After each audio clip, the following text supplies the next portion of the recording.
এলাকার একজন দানবীর ছবক গ্রুপের চেয়ারম্যান আলাস নাসিমুল গনি নাসিম ভাই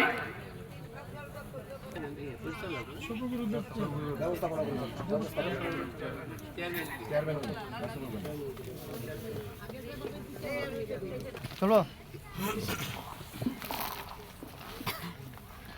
সুপ্রিয় অতিথিবৃন্দ,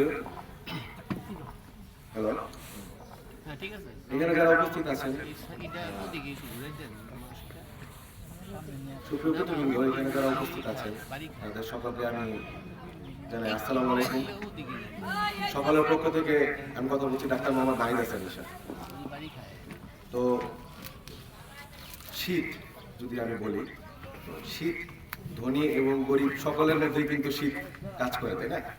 তো তার মধ্যে যাদের একটু আর্থিক অবস্থা একটু কম, তো তাদের দেখা যায় কষ্টটা কিন্তু সব থেকে বেশি হয়।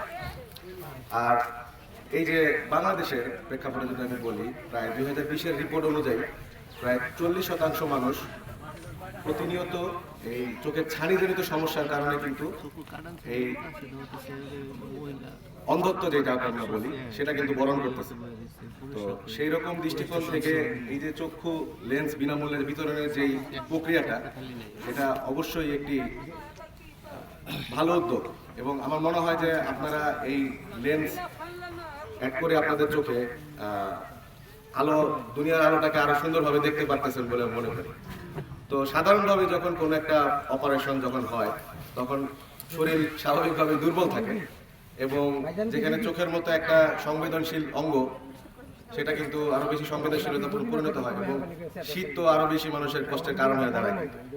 তো এরকম পরিস্থিতিতে আমাদের যে সোগো গ্রুপ আছে, আমার বাবা নাসিমুল গনি, হাজী মোহাম্মদ নাসিমুল গনি যিনি আছেন, তার উদ্যোগে আমরা চেষ্টা করি যে প্রতি বছরই এরকম একটা মুক্তি সংঘের, হরিয়া মুক্তি সংঘের যেই আমাদের একটা ইয়ে আছে, কমিউনিটি আছে, তো সেই চক্ষু শিবিরের আওতায় আমরা চেষ্টা করি যে একটি বিনামূল্যে কম্বল বিতরণের একটি প্রক্রিয়া। তো এটা একটি খুবই ছোট উদ্যোগ, তবে আমাদের আশা থাকে যে আপনারা যারা চক্ষু সেবা নিয়েছেন এখানে, তো তারা যেন আর এই অ্যাটলিস্ট এই শীতের সময় যেন এই